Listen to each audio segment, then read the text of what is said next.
বহু মানুহে গৈও আছে, কিন্তু স্কুল পাতিবলৈ বহুত টকা লাগিব নহয়।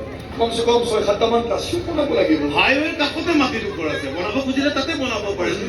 মাটিডোখৰ বাৰু ভাল ঠাইতে আছে, এতিয়া কেৱল ক্লাছৰুম কেইটা বনাব পাৰিলেই হ'ল। কৰবাৰ পৰা অলপ টকা যোগাৰ কৰিব পৰা হ'লে। মাজে মাজে মোৰ নিজৰ ওপৰতে বৰ খং উঠি যাব। তই এই অঞ্চলৰে বহু ল'ৰা ছোৱালীৰ জীৱন গৈ, অথচ তোৰ জীৱনটো মই কৰিব নোৱাৰিম। মই বাৰে বাৰে একেটা কথা পাতি থাকিবলৈ টান পাওঁ। এবাৰে কওঁ তাতে ইয়েছ হৈ যাব লাগে, আৰু দিয়ে নকৰে। তাৰ উশাহ নিশাহ বন্ধ কৰিবলৈ আমাৰ বৰ বেছি সময় নালাগে। আপোনালোকে কিয় কথাবোৰ তেনেকৈ কৈ আছে? সেই মাটিডোখৰত মোৰ ল'ৰা এখন স্কুল খোলাৰ কথা ভাবিছে, সেইখিনি মই কিয় তুলি দিম আমাৰ হাতত? তুলি দিব নালাগে। কঁকাল নচুৱাই নচুৱাই নচুৱাই নচুৱাই নচুৱাই নচুৱাই পঢ়িব লাগিলে।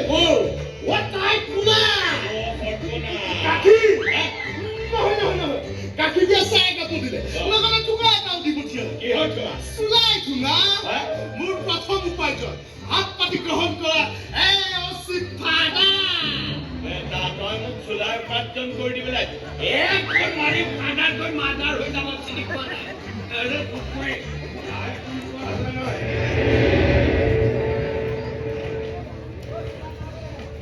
কি হৈ আছে ইয়াত পুৰণি?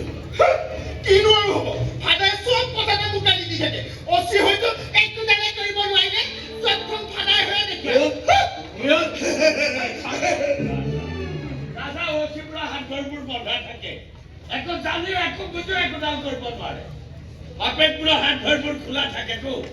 ইমান গুৱাহাটীতে আছে নহয় খুদাদেউ। কি হ'ল হঠাতে তাইৰ কথা উলিয়ালা যে? নহয় মানে আজি মই গুৱাহাটীলৈ যাম বুলি ভাবিছো। এবাৰ তাইৰ ভাড়া ঘৰটো চাই আহিম বুলি ভাবিছো। আহিবা, অলপ ফুৰা চকা কৰি আহিলে তোমাৰ মনটো ভাল লাগিব। তুমি যে মাৰপিটখন কৰিছিলা, সিহঁতে কোনো কমপ্লেইন দিবলৈ অহা নাই। কাৰণ সিহঁতে ভাল তলে